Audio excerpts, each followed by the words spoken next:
फकीरा कादंबरी भाग 15। अजून मुरा कसा आला नाही? फकीरानं विचारलं. चढण अवघड आहे, साधू उत्तरला. उशीर केला त्यानं. येईल आता चंद्र उगवल्यावर.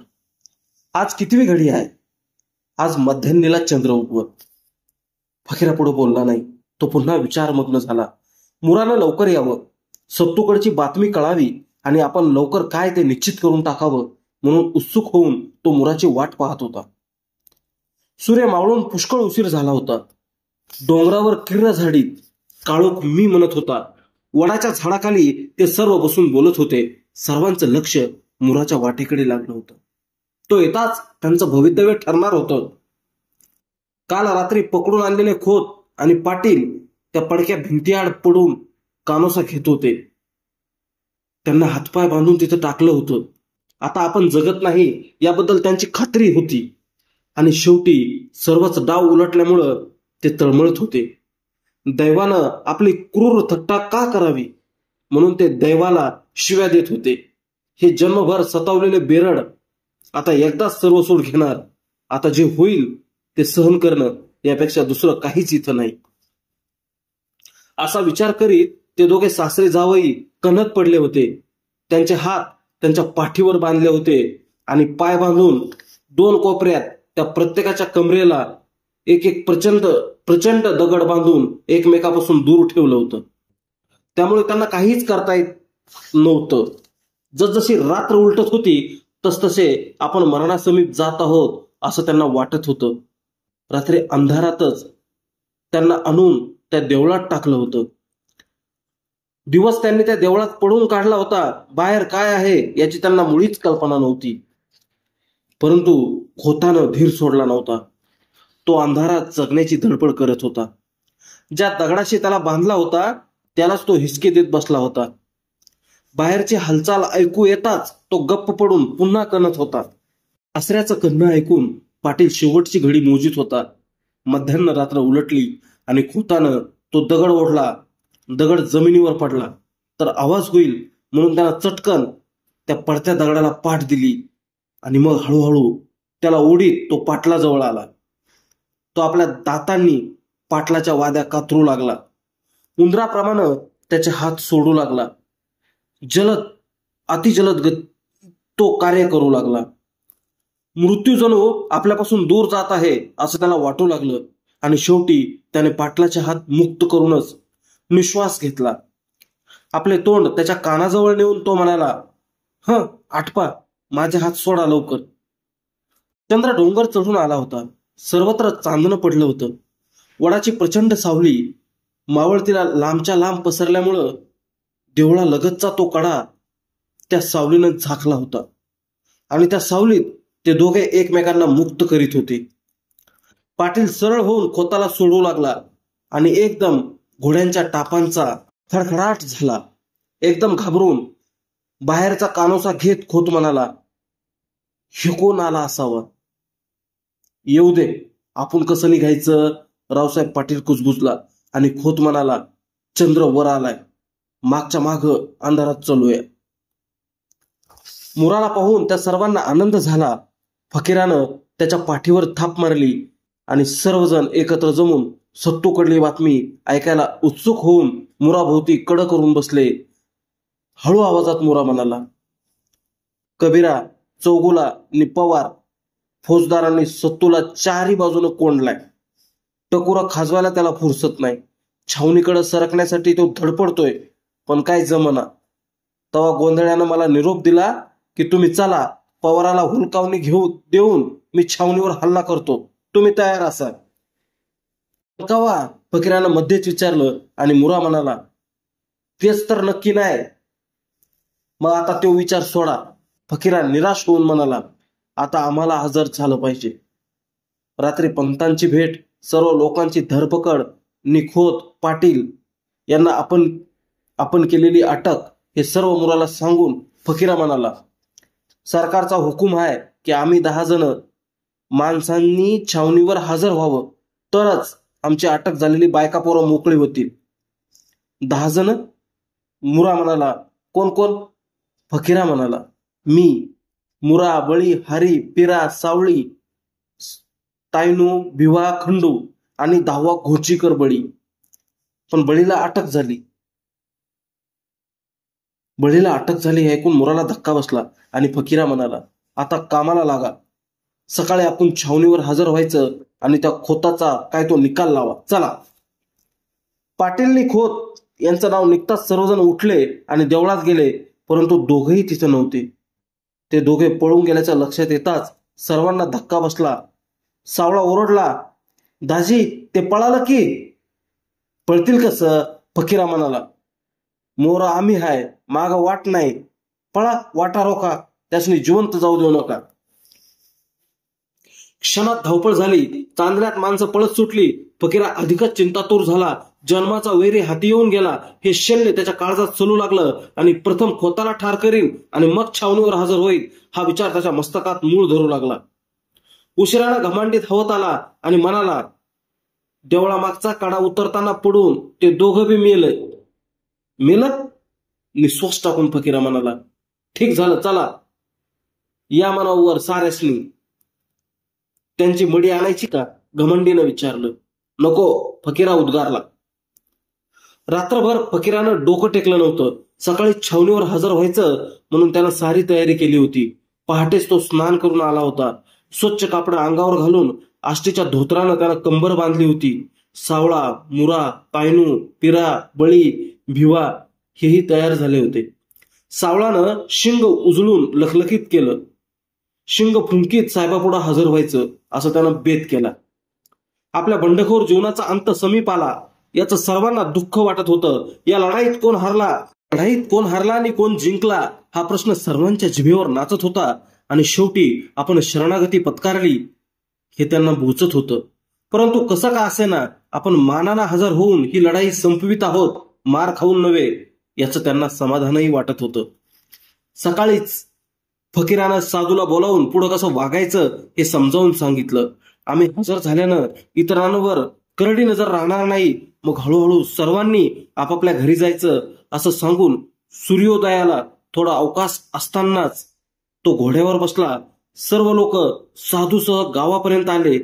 पुन्हा सर्व एकमेकांच्या गळ्यात पडून भेटले. ती त्यांची शेवटची भेट होती. एकाएकी फकीरा गावात आला आणि विष्णुपंताच्या वाड्यात शिरला. प्रथम पंतांच्या पायावर डोकं ठेवून तो म्हणाला, मी हजर व्हायला निघालो, जमात जपा माझी. साधू हाय माग. पंत बोलले नाहीत. त्यांचा कंठ भरून आला होता. तेही त्याला गावाबाहेर वाटे लावण्यासाठी निघाले. मग फकीरा शंकरराव पाटलाकडे गेला आणि धावत येऊन त्यांना मिठी मारली. गावात खबर पोहोचली तेव्हा सारा गाव फकीराला पाहण्यासाठी धावला आणि त्याला 4 पावलं वाटे लावण्यासाठी निघाला. पुन्हा गावाबाहेर येताच फकीरांना गावाला हात जोडून नमस्कार केला. तेव्हा शंकरराव म्हणाला, जा, घाबरू नगर, गाव तुला विसरणार नाही. बाप सांजीरबाच्या माळाला पडला नि बेटा नेरल्याच्या माळाला पडला. मी निपंत आम्ही कोल्हापूरला मागोमाग येतो.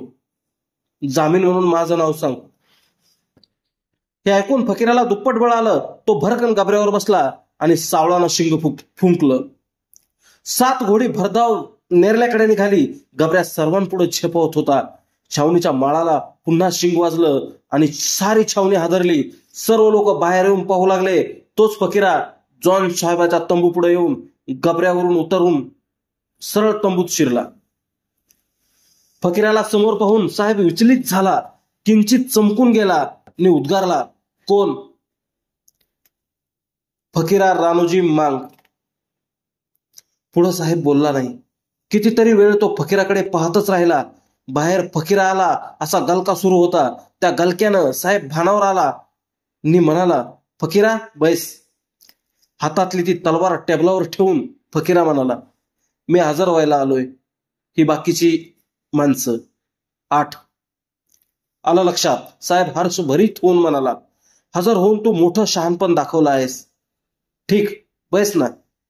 पण साहेब, फकीरा म्हणाला, या बेगुना लोकांनी अटक करून त्यांनी दावणी लावून तुम्ही शहाणपणा दावला नाही. मग काय करणार? साहेब म्हणाला, जर तुम्हीच आमच्या जागी असता तर तुम्ही काय केलं असतं? आम्ही? फकीरा म्हणाला, आम्ही अशी तुमची पोरं बाळं दावणीला लावली नसती तर तुमचा तानपट्टा काढून तुमच्या घोड्यांच्या टापाखाली तुम्हाला तुडवून मारलं असतं. हे ऐकून साहेब गंभीर झाला. वरची ती तलवार उचलून तिची धार पाहत त्याने खांदे उडवले आणि विषय बदलून तो म्हणाला, ही तलवार कुठं मिळाली? ही तलवार माझ्या पूर्वजाला शिवाजी राजानं दिली आहे. फकीरा गंभीर होऊन म्हणाला, ही घेऊन माझा बाप खोतासंग लढला नि मी हिला घेऊन तुमच्याशी लढलो आणि शेवटी हारलात. साहेब म्हणाला आणि हसला. बाबर खान, प्रांतसाहेब वगैरे बडे अधिकारी जॉन साहेबाच्या मागे येऊन उभे होते. दुभाषा ऐकून भाषांतर करून सांगत होता आणि साहेब रंगात येऊन बोलत होता. फकीराची करारी मुद्रा पाहून तो दिपला होता आणि शेवटी हरला या शब्दानं फकीरा दुखावला. तो चटकन म्हणाला, साहेब, तलवारीला धार नसल तर ती तलवार काय कामाची? धार वाचून तलवार नि बळा वाचून बंड लटका असतं. माझी पाठबळ कोती पडली म्हणूनच ही तलवार मी तुम्हाला दिली. ठीक, आता खजिन्यातली रक्कम द्या. असं म्हणून साहेब मोठ्यानं हसला. परत करण्याच्या बोलीनं ती मी लुटली नव्हती साहेब. फकीरा म्हणाला, ठीक, परंतु थोडे तरी रुपये द्या. साहेब म्हणाला, फक्त 15,000. ते तुम्ही आमासनी द्या. सावळा म्हणाला, मग तेच आम्ही तुम्हासनी देतो. म्हणजे 70,000 पूर्ण होतील का नाही? साहेब सावळाकडे वळून म्हणाला, 55,000चा दरोडा नि हे 15,000. तू अस्वल आहेस? थोडा वेळ विचार करून साहेब दुभाषाला काहीतरी बोलला आणि दुभाषा फकीराकडे वळून म्हणाला, साहेब म्हणतात तू म्हणे छावणीवर हल्ला करणार होतास. खरं आहे, फकीरा म्हणाला, पण हल्ला करायचं माझ्या नशिबात नव्हतं नि ते बघायचं तुमच्या नशिबात नव्हतं. ठीक, आता पुढं काय? साहेब उद्गारला, आता बेगुन्हा लोक सोडून द्या. कबूल. साहेब बाबरखानाकडे वळून म्हणाला, फकीरा, जी जी माणसं दावील ती सोडून द्या. बाबरखानानं गर्दन नमून होकार दिला नि फकीरा छावणी बाहेर आला. पाहताच सर्व माळ ओरडू लागला. फकीरा धावत जाऊन राधाच्या गळ्यात पडला. दौलतीच्या पायांना त्यानं मिठी मारली. राहीला भेटला आणि मग त्यानं सरूला पोटाशी धरलं. त्या पाचांच्या डोळ्यातून कृष्ण कोयना वाहत होत्या. बोलण्यासाठी चरफडत होती, परंतु शब्दच उमटत नव्हता. तू का आलास? दौलती आसोपुशीत म्हणाला. नका नक, फकीरा म्हणाला, म्या तुम्हासनी जन्मभर दुःख दिलं. तुम्हाला ह्या दावणीत बांधून म्या जगत? तो पुढे बोलला नाही. राधा म्हणाली, साधू कुठे? तो खुशाल आहे.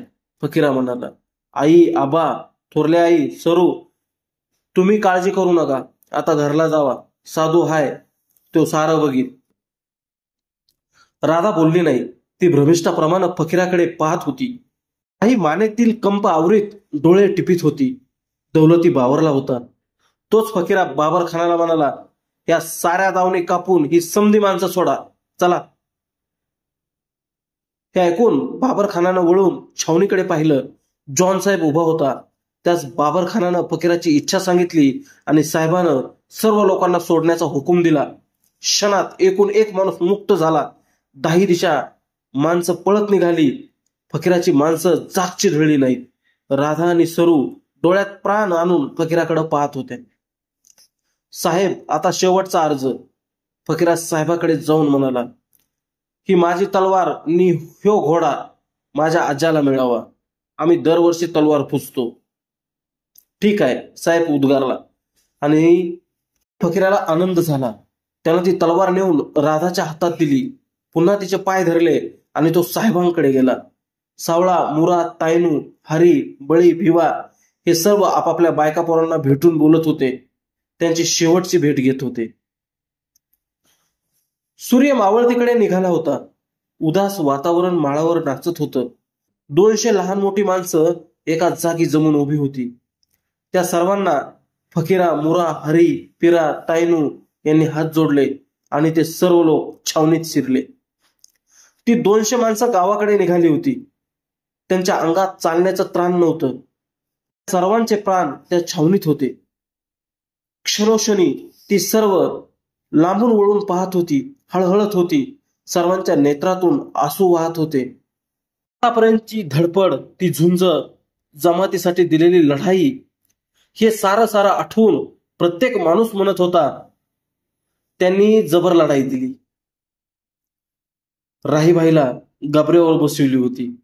दौलती त्याचा लगाम धरून ओढीत होता.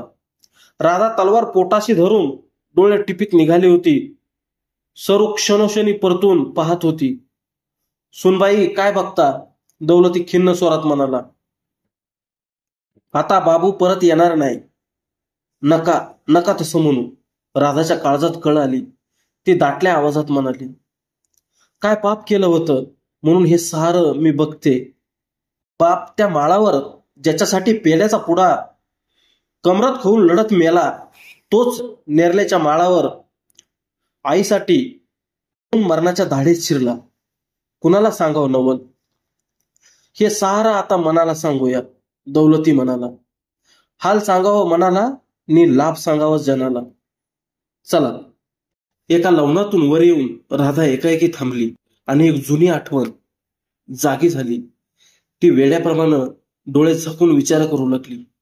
सर्व लोक थांबून पाहू लागले. फकीरा लहान होता. नेरल्यात छावणी पडली होती. पोरं जमून साहेब कसले आहेत हे पाहण्यासाठी गेली होती. राधानं फकीराला सर्वत्र शोधला, पण त्याचा पत्ता लागत नव्हता. मग ती रडू लागली. तेव्हा अत्तारानं खबर दिली की फकीरा नेरल्याच्या माळानं गेला आहे आणि राधा नेरल्याच्या माळाला निघाली होती. ती चालताना फकीराची फोपाट्यात उमटलेली पावलं पाहत निघाली होती. पाऊल पाहत ती याच जागेवर आली आणि समोरून लहानसा फकीरा घराकडे धावत येताना तिला दिसला. तिला अति आनंद झाला. घामानं डबडबलेला चेहरा, ती घरची ओढ, ते सारं पाहून राधाला भडभडून आलं. मटकन गुडघे टेकले आणि भरकन फकीरा येऊन तिला बिलगला. त्याला पोटाशी धरूनच राधा उठली. पदरानं त्याच्या पायावरची धूळ तिनं झाडली. त्या जुन्या जागेवर तो प्रसंग नव्यानं आठवताच राधाचं मस्तक सुन्न झालं. सर्व शरीर बधीर होऊन ती गरकन वळून नेरल्याकडे पाहू लागली. तोच लहान फकीरा, अंडी, मुरा, बळी येताना तिला दिसले. फकीरा राधाच्या रोखानं धावत आला. राधानं मटकन गुडघे टेकले, हात पसरून मिठी मारली. क्षणात राधा भानावर आली. तिच्या मिठीत फकीराची तलवार होती. सरूनं तिला उठवली. मग ती आक्तिक झाली. तिनं आपली नजर दूर फेकली आणि मोठा हंबरडा फोडला. फकीरा